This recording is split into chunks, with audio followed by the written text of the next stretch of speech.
Hola Iglesia Gracia, qué bueno tenerlos de nuevo por medio de esta plataforma. Cada uno de ustedes sea bienvenido. Yo quiero invitarte en este momento a que prepares tu corazón, que prepares tu espíritu, porque tengo la certeza de que Dios va a hablar hoy a tu corazón.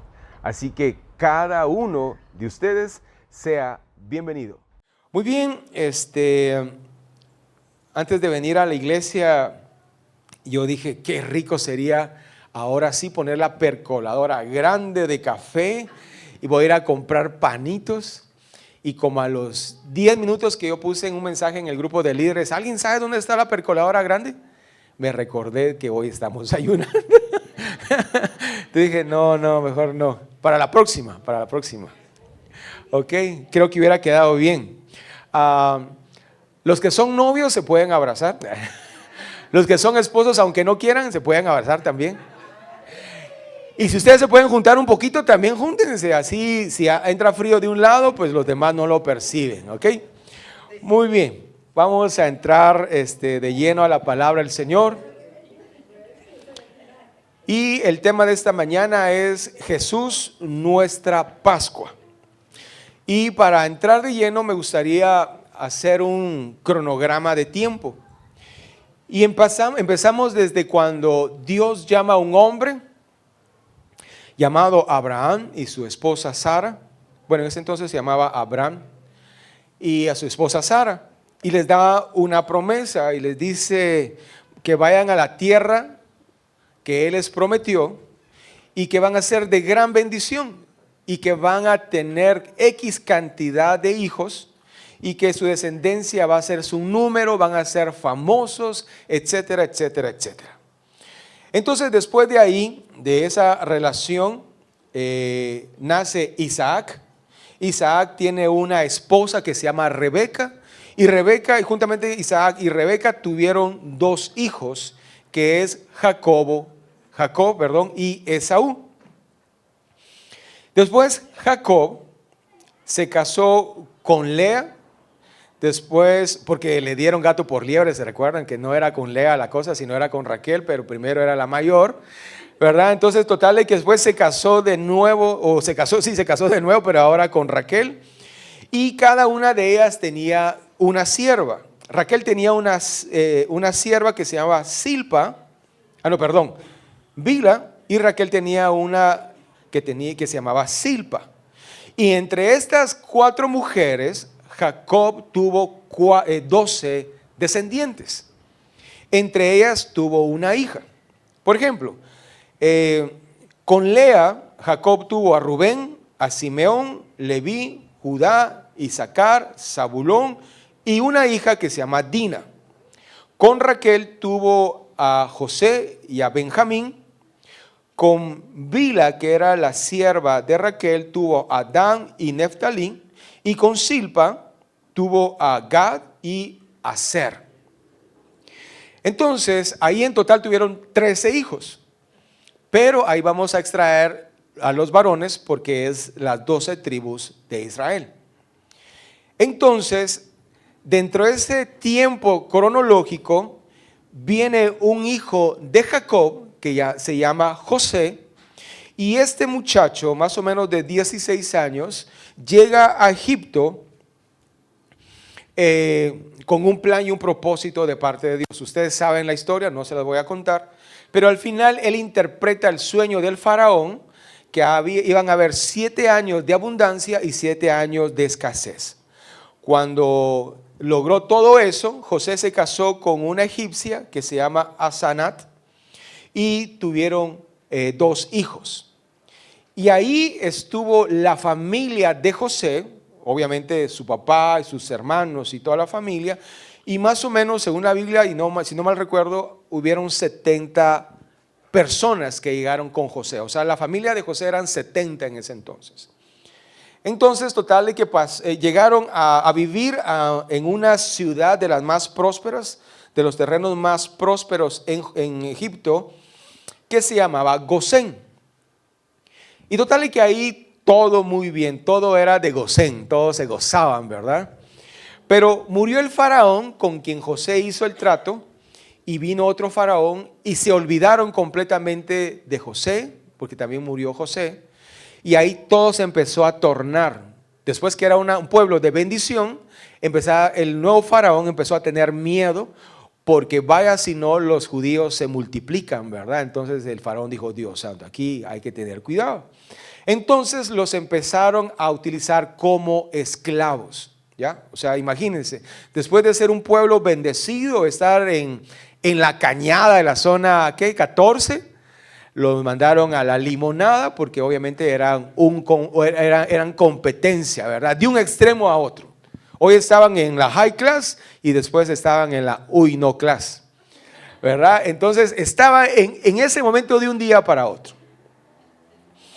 Entonces pasaron aproximadamente 430 años, dice la palabra del Señor, y total de que tanto era la esclavitud, y escuche esta palabra que nos va a hacer muy de referencia al final, la esclavitud.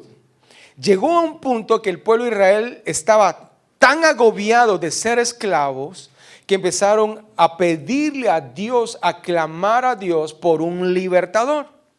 Y aquí aparece un personaje que se llama Moisés. Moisés, como ustedes bien saben la historia, mató a un egipcio y salió huyendo porque lo podían matar.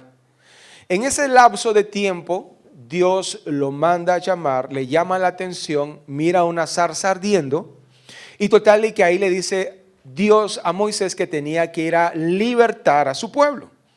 O sea, le estoy resumiendo todo así súper condensado, ¿verdad? Si usted ha probado la leche condensada, algo así le estoy condensando ahorita toda esta historia. Porque eso no es lo central. Entonces, total de que aquí hay un punto muy complicado.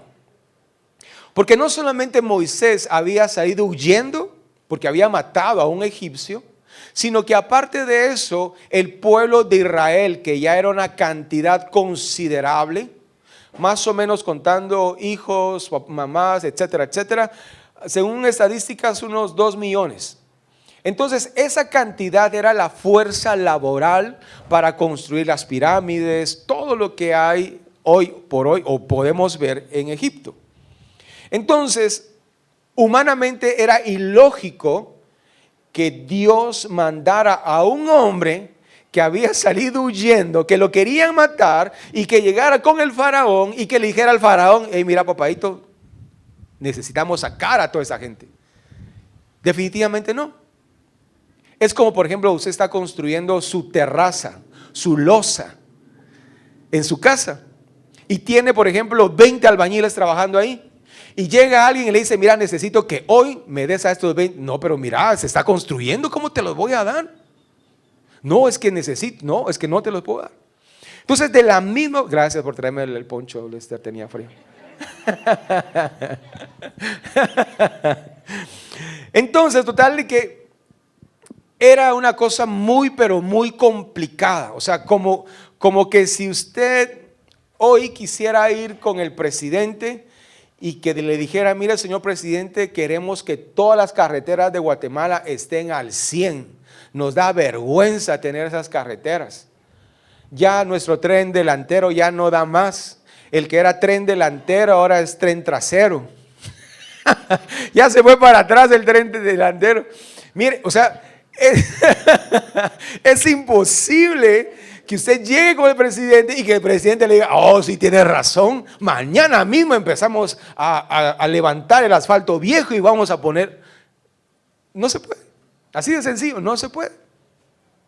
Entonces, de la misma forma, era que Dios mandara a Moisés, pero Dios tenía un plan, y el plan era mandar 10 plagas. E inclusive dice la palabra del Señor que Dios había endurecido el corazón de Faraón. O sea que tal vez Faraón hubiera, tal vez la 5ª plaga, váyanse pues. La 6ª, váyanse. No, pero había un plan y las plagas eran, la primera era el agua que se convierte en sangre. La segunda era la invasión de ranas, la plaga de piojos, la plaga de moscas. Imagínense esa plaga. Bueno, cada una tenía su punto, ¿verdad? Pero Por ejemplo, el agua convertida en sangre, usted dice, "Ah, bueno, puedo pasar varios días sin tomar agua". ¿Y la comida? Bueno, vamos a arrancar frutas o lo que sea. Ahí mira uno, ¿verdad? Yo no sé, ¿verdad? Qué tan creativo es usted. Pero imagínense ranas, imagínense piojos, hermano, usted va a rascarse. La mamá ahí con el peine fino. Yo me recuerdo porque cuando era niño tenía piojos. Yo no sé si usted también tenía piojos, hermano. Los que estudiamos en escuela pública sabemos de qué se trata eso, ¿verdad? Sí, exacto. Cosa complicada y uno estaba a rascarse y rascarse. Y a los varones nos cortaban el pelo, ¿no se recuerdan? Pelones, puros Shaolin parecía uno ahí. Pero qué horrible era tener piojos. Y después imagínense, hermano, moscas. A veces en la casa entran unas moscas grandotas y que suenan zzzz, y ahí busco el matamosca, ya ando viendo dónde la mato, porque me desespera ese zumbido. Imagínense una plaga de moscas. Después de eso, el ganado se murió, hubo una peste de ganado. La sexta plaga eran úlceras, llagas que le salían a las personas. Después granizo. La octava, langostas que se comían todas las plantaciones. Y después hubieron 3 días de oscuridad. Y la última era la decisiva. ¿Por qué razón les dije que Dios había endurecido el corazón de Faraón?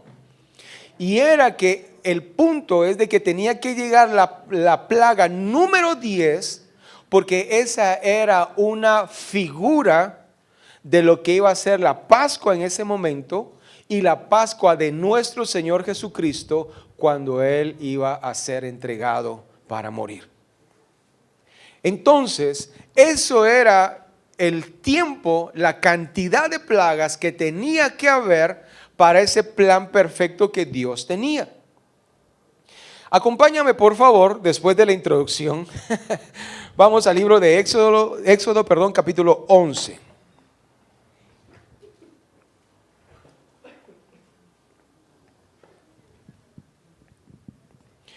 Muy bien.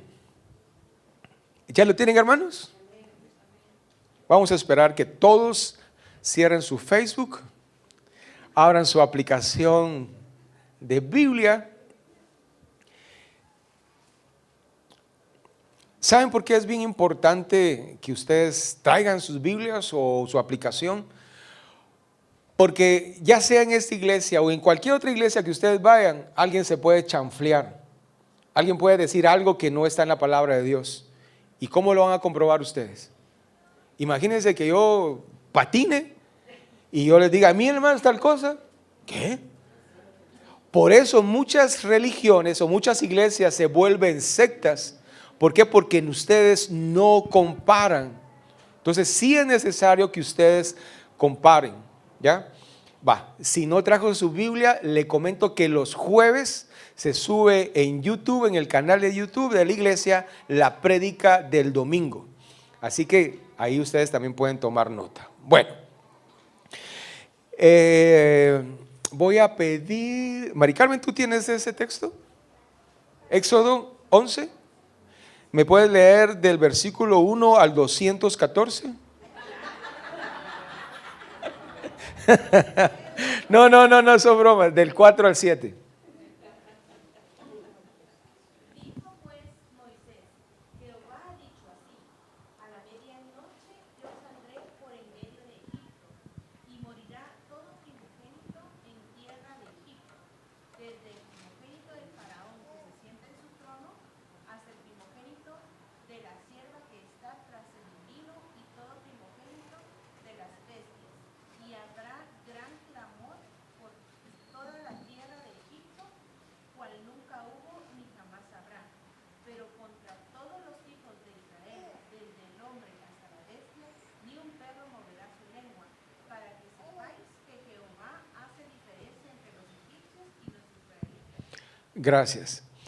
Aquí podemos ver lo que Dios le dijo a Moisés referente a la plaga número 10. Y la plaga era que Dios iba a bajar y que un ángel de la muerte, según estudios, iba a tomar a los primogénitos de los egipcios, tanto humanos como animales.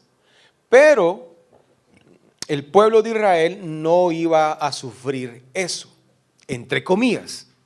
Había un requisito. Entonces yo quiero que miremos aquí, quiero que miremos dos cosas. La primera es que dentro de lo que Dios estaba planeando para plaga número 10, era que todos, sin excepción, toda la familia estuviese involucrados. No solamente papás o no solamente hijos, sino toda la familia que estuviera involucrada. A mí me gusta mucho cuando Mari Carmen me cuenta que ellos los domingos en la tarde, a las 5 de la tarde, se reúnen para estudiar la palabra. Y eso como da un valor como familia, como unidad. Es raro cuando alguien dice, mira, fíjate que nos reunimos para esto, mucho menos para leer la palabra, ¿verdad? Hermanos, yo me dan ganas de ir al solito, no sé si ustedes.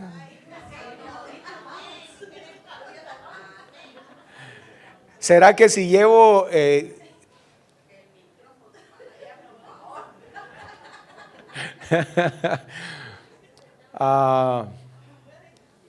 bueno, yo creo que sí, ¿verdad? Porque están sufriendo mucho frío. ¿Saben qué? Les voy a pedir algo. Agarren su silla y allá los hermanos anfitriones se ponen chispudos y vamos a hacer un círculo ahí, y yo voy a llevarme mi micrófono y voy a tratar la manera que de acá se escuche hasta allá. ¿Les parece? Porque hay mucho frío. Ok, entonces les estaba comentando de que esta plaga era básicamente para los israelitas, pero los judíos no iban a ser tocados, pero siempre y cuando ellos hicieran algo. Había una prerrogativa. Y les decía de que todos, la familia de los israelitas tenían que participar dentro de esto. Porque si no participaban, sí corrían el riesgo de que alguien se muriera. Quiero que me acompañen a Éxodo capítulo 2. Y dice, Éxodo 12, 3 al 6 dice, hablad a toda la congregación de Israel diciendo, el 10 de este mes tómese cada uno un cordero según las familias. Repite conmigo, por favor. Familias, ¿ok? Recuerda esto. De los padres, un cordero por familia. Mas si la familia fuere tan pequeña que no baste para comer el cordero, entonces él y su vecino inmediato a su casa tomará un según el número de las personas. Ahí refiriéndose a las familias. Conforme al comer de cada hombre, haréis la cuenta sobre el cordero. El animal será sin defecto, macho de un año, lo tomaréis de las ovejas y de las cabras, y lo guardaréis hasta el día 14 de este mes, y lo inmolará toda la congregación del pueblo de Israel entre las 2 tardes. Entonces acá podemos ver de que toda la familia tenía que estar involucrada. Yo te pregunto, ¿cuántos de tu casa están involucrados en buscar de Dios? ¿Cuántos de tu familia son salvos? Muchas veces nosotros decimos, bueno, es que al fin y al cabo él ya es grande y que haga lo que quiere. Eso sí es cierto, porque la salvación es personal. Pero nosotros tenemos un trabajo que hacer para ayudar en algún momento a traer a los que no son conversos. ¿Por qué razón? Porque si no estamos juntos dentro de ese plan de salvación, alguien puede correr el riesgo o ya corre el riesgo de no ser salvos. Acá el plan de salvación era que toda la familia se salvara. Y esta prédica es a raíz de que hoy, como ustedes bien saben, celebramos la Cena del Señor. Y en algunas iglesias, los que comparten la cena del Señor solamente son los líderes para arriba y alguno que otro miembro de la iglesia, siempre y cuando sea bautizado.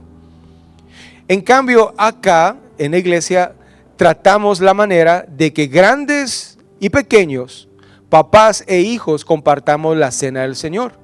Porque la cena del Señor es la Pascua en Cristo Jesús. Y si vamos a Éxodo, en la Pascua, dice que toda la familia se unía. Y toda la familia comían y consumían el cordero, que es una figura de Cristo Jesús. Y lo segundo que... Sí. Leamos versículo 11 de Éxodo 12. Y dice, y lo cual comeréis así ceñidos vuestros lomos, vuestro calzado, vuestros pies y vuestro bordón en vuestra mano, y lo comeréis apresuradamente en la Pascua de Jehová. ¿Por qué razón era apresurada la situación? Porque al día siguiente, cuando el faraón viera la destrucción que iba a haber, entonces el faraón iba a decir, salgan, váyanse. Entonces por esa razón ellos tenían que estar ya listos para salir inmediatamente ya de Egipto. Versículo 12 dice, pues yo pasaré aquella noche por la tierra de Egipto y heriré a todo primogénito en la tierra de Egipto, así los hombres como las bestias, y ejecutaré mis juicios en todos los dioses de Egipto.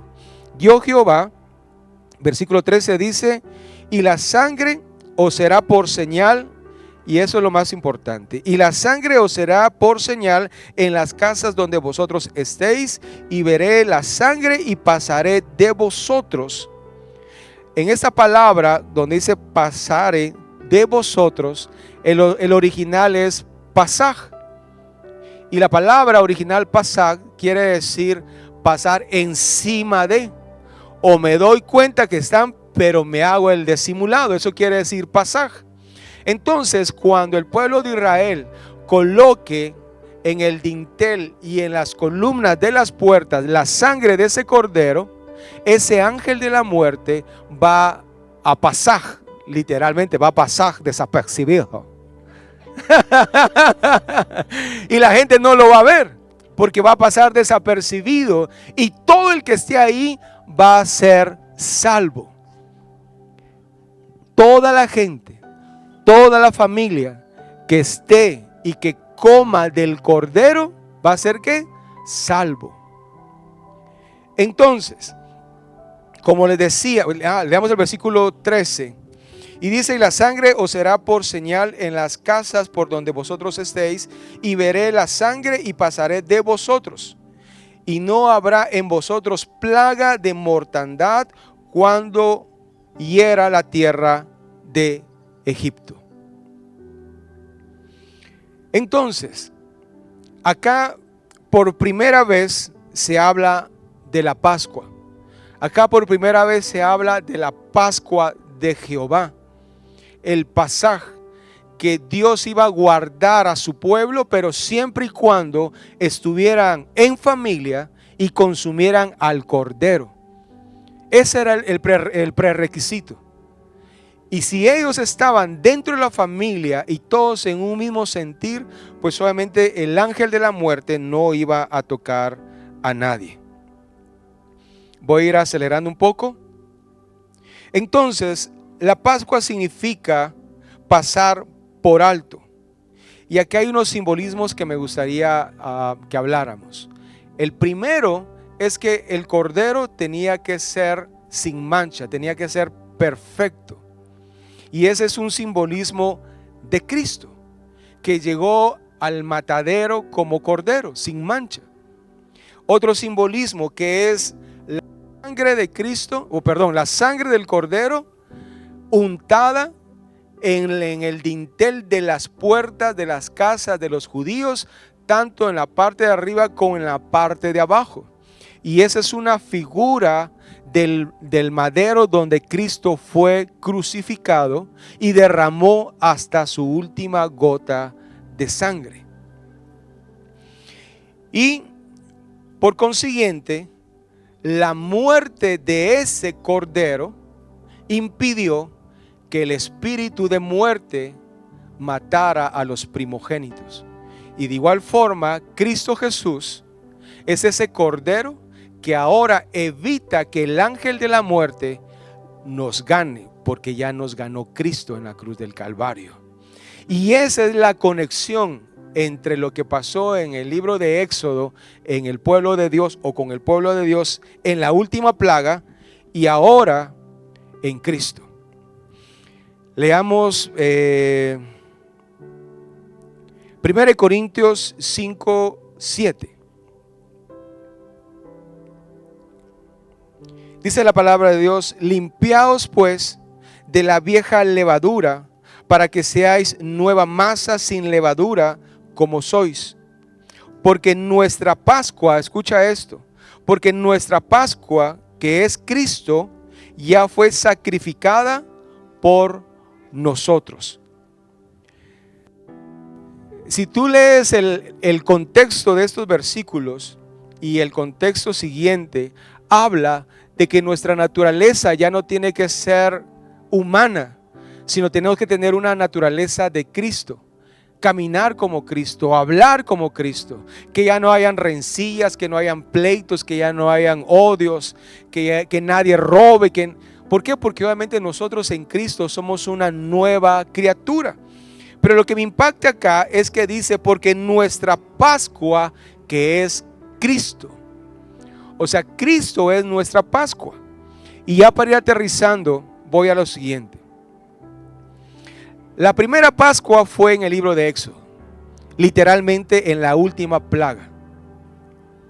Y ahí el pueblo de Israel fue liberado de la esclavitud. ¿Te recuerdas que te dije que pusieras atención a esa palabra, esclavitud? O sea, ellos ya no aguantaban la esclavitud. Entonces Dios hizo un plan para salvar al pueblo de Israel de la esclavitud. Si lo traemos en el tiempo de Jesús, Dios hizo un plan para rescatarnos de la esclavitud, no del trabajo, sino la esclavitud del pecado. Y esa es la mezcla, dirían por ahí, la mezcla perfecta. Entender que cuando nosotros, por ejemplo, hoy vamos a celebrar la cena del Señor, nosotros estamos recordando esa Pascua que nos sacó de la esclavitud. No es un ritual como en otras religiones. Decir, es que hoy toca la cena del Señor. No, hermanos, tenemos que desvivirnos para no faltar ese domingo, o si es viernes, o si es sábado, cualquier día que celebremos la cena del Señor, tenemos que entender y celebrar que ahora ya no somos esclavos del pecado, sino somos libres en Cristo Jesús, que es nuestra Pascua. Hasta la fecha celebra la Pascua, porque ellos recuerdan cómo sus antepasados vivían en la esclavitud. ¿Y por qué nosotros no celebramos la Pascua de esa misma forma, de esa misma alegría? No es un simple pan, no es un poco de vino. Alguien diría ahí, si solamente un poco de jugo de uva, que de vino. ¿Por qué solo un juguito de uva? ¿Saben por qué vino? Para los que no saben, por amor a los que padecen porque un poquito puede reactivar de nuevo el consumo. ¿Y saben por qué damos solo un pedacito de pan? Ustedes ya saben.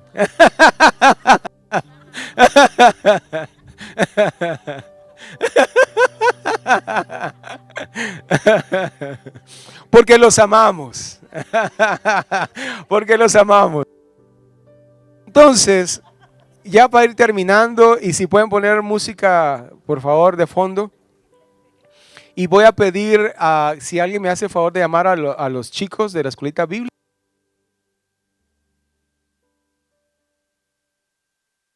Estoy seguro que la palabra de hoy llenó tu corazón, llenó tu vida. Pero quiero invitarte a que no te conformes solo con ver esto, sino al contrario, quiero invitarte a que tú te unas a nuestra iglesia, que nos visites y que seas parte de nuestra familia. Ahora, si no puedes, quiero invitarte a que te suscribas a este canal y que puedas ver y escuchar todas nuestras prédicas. Y aparte de eso, pues que nos sigas en nuestras redes sociales y que lo compartas con tus amigos. Si Dios ha hablado a tu corazón para que apoyes económicamente nuestro ministerio, acá abajo está saliendo la cuenta bancaria de la iglesia. Yo quiero exhortarte a que nos apoyes, porque de esa forma nos ayudas a que el Evangelio llegue a muchas personas. Bueno, quiero decirte que esta semana va a ser una semana de gran bendición. Así que Dios te bendiga y recuerda, vivamos para Cristo.